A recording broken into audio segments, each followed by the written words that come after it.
So before watching this video, your front headlock is going to feel disjointed, sloppy, and you're always going to have people escaping via 4 points, sucker drags, regular drags, and arm spins. After this video, you're not only going to be able to pin them in front headlock without exerting too much force and just stressing out your forearms and your biceps, but you'll have a reliable way to get to turtle and attack the back, knocking them down to a hip, or threaten them with arming guillotine strangles along the way. Let's have a look.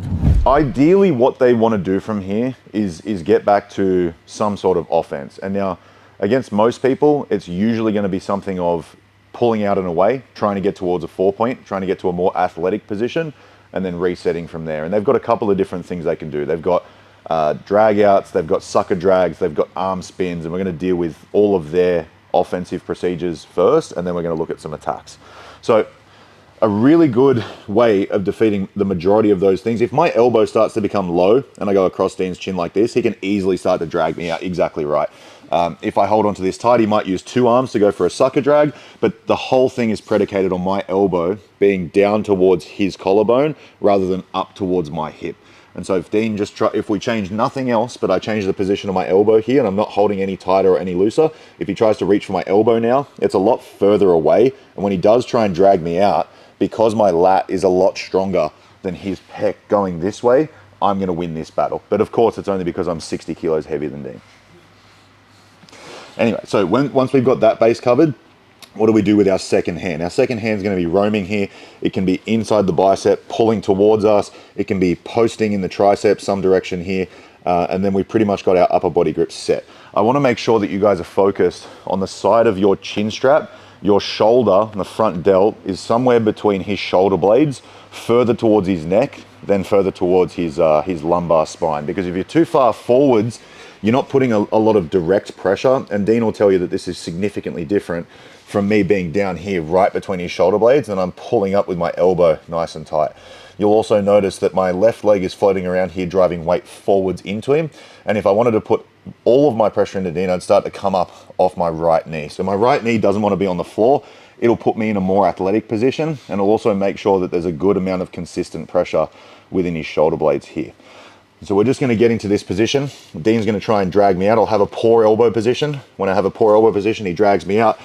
I have to post and I lose the position.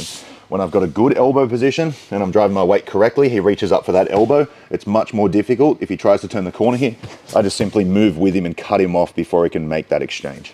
Something I happened upon recently, if you want to put your butt over here, Dean, I'll show the camera.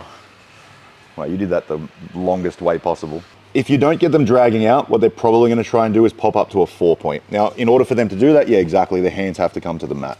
And so when his hands come to the mat, I can start to use my elbow. We're not going to do the stupid white belt thing where there's a posted arm and somebody pulls directly into the elbow and arm bars them.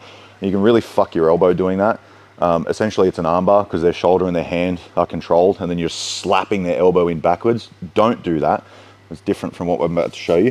You're going to grab on the tricep and cup, but then you're just going to buckle his arm inwards so that you can knock his elbow back down to the floor and get him back into a more unathletic position. If Dean's up in this position, he's got a lot more movement, especially when he pops up to 4 point, and now it's going to be much more difficult for me to hold him here. Even if he does get to a 4 point position, I can always start to use my elbow on the inside and buckle that elbow back down. If he wants to keep his posture with his legs, he can, but it's also very difficult at the same time. Yeah, this is a lot harder than this. And so if I can knock that down, I really would be able to get his knee down most of the time. And so just remembering that whenever they start to get extended arms, we're not going this direction, we're keeping this pit grip here, and then we're buckling them down on the side momentarily to get them back down towards a knee. Whenever we can get their knee down towards the mat, we're always going to make a circular motion around this direction, and we're going to start to take our head across the back, spin. Our head across the back facing him here, we're either going to go inside the ankle or inside the hamstring here. You want to try and grab towards the adductor on the inside, not towards the outside. It's going to be relatively ineffective. And once we're in this position, we're going to keep weight heavily into his head. If he wants to 4 point from here, it's very difficult because I'm going to keep all my weight over his head. I'm going to square my hips and start to run into him. And I want to put all of my body weight over this far arm. If I go into the legs, Dean can probably take his left foot a little bit further out and start to accept this pressure a little bit more.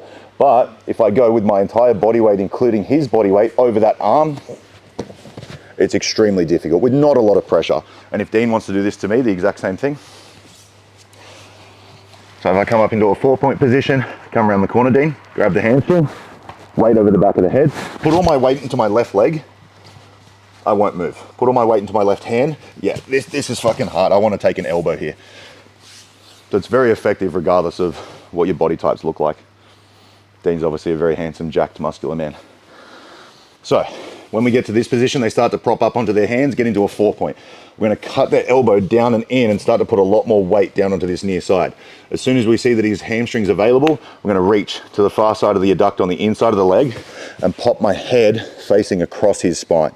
He's going to want to come up from this position. I'm going to keep weight down into his head, and I'm not going to put weight this way into his leg. I'm going to put weight this way into his arm. I'm going to easily break him back down. Once I break him down, I want to cover the hips. I don't want to leave my hips in this direction because then Dean can just sit to guard on the far side and I'm too far behind. I haven't really achieved anything. If I cover his hips and he sits to guard on the far side, I just keep him between my knees and then we've got a back attack potential. Let's give that a go. So we start to bop his elbow down, cut him down, and as we start to make this transition around the corner, Dean starts to take his right hand and block my hip from coming around. Now, if you were in a wrestling situation, yeah, absolutely, you don't have guillotines available to you, so you probably just come around the corner and pin his arm towards his ribs.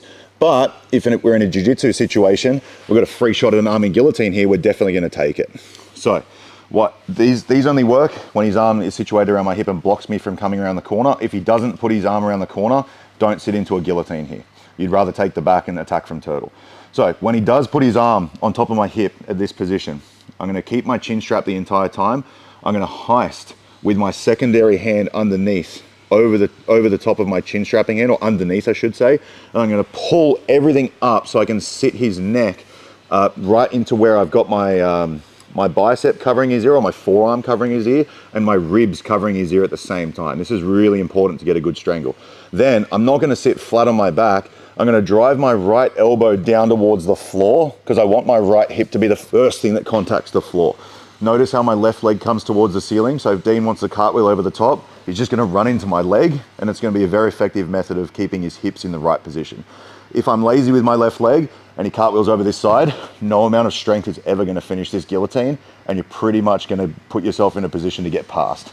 So if Dean goes back, I keep my left leg in the air. If my right shin goes across his hips, or my right leg is able to come out to a close guard situation, it doesn't really matter which one's which. Close guard tends to be a little bit better for finishing because we completely control his hips.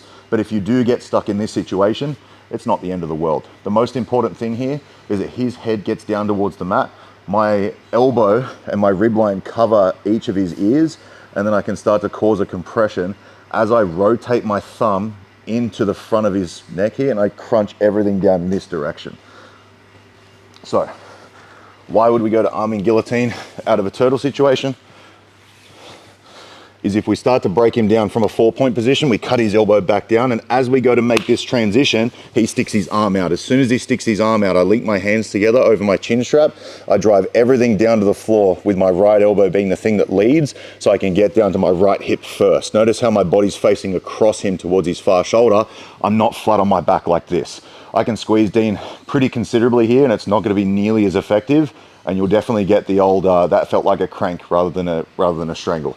So I lead everything with my right elbow and my right hip coming down. I make sure I prevent him from cartwheeling over by putting my left leg in the way, and then once I've got him in this position, I can start to crunch his chin towards his chest and get a pretty strong finish. If I did have the ability to get my right leg free, I want to throw my left leg high up his back towards his shoulder blades, not lazily down towards his hip. If I'm trying to crunch him with his chin to his chest at the hip line, it's relatively ineffective. But if I go high up across the shoulders towards the back, then I can start to crunch in a very short lever at the base of his thoracic spine here and at the very top of his chin, and it's a very tight strangle with not a lot of effort.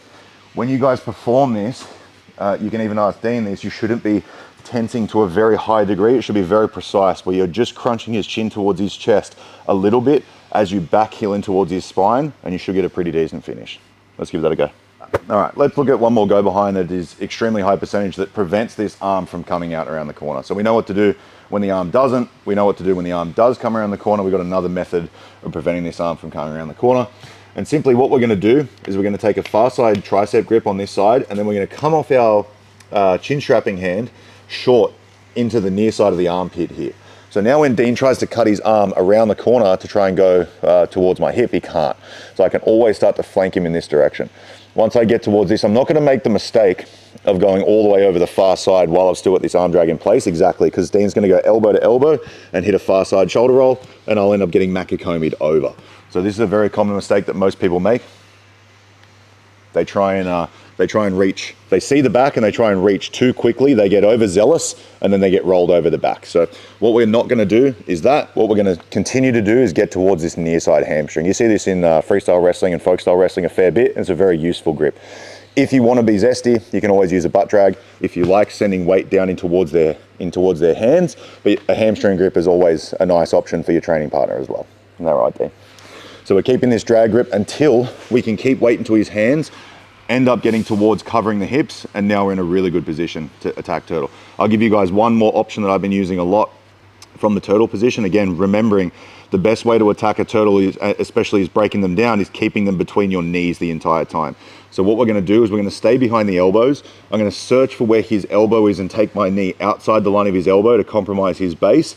And then I'm gonna use a spiral riding technique where I take my left hand up towards his hip, I keep my right hand glued in between his elbow. I'm gonna sit him down to a hip in this direction.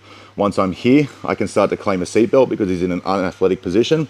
I'm simply gonna sit, having him between my knees. You guys know most of the things to do from here.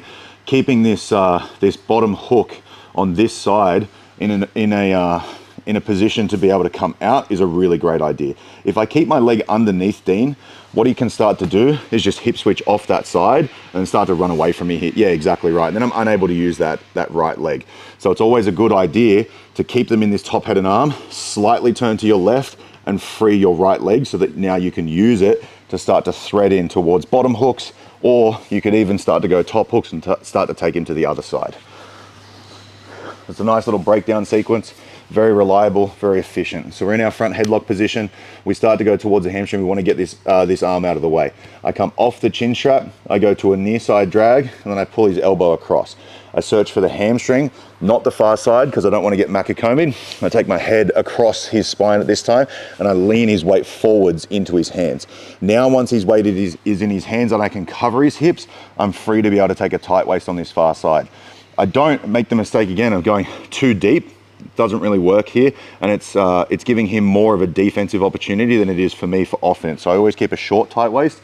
I look to see where his elbow is at this stage. I stay underneath the near side arm. I go my knee on the outside of his elbow, and I spiral ride him in this direction, keeping him between my knees. Now he's in an unathletic position. I'm always ready to go to my seatbelt. I sit down towards the mat, unweight my right leg, and I'm on my top head and arm position for a really good spot to start to attack. Let's give that a go. We've been getting roasted on YouTube apparently because those techniques don't work because you're not showing it on someone bigger than you. Perfect. So I'm going to show it on someone even smaller than I usually show, just to show how brutally effective they are. And we're doing belly to back suplexes. We're not.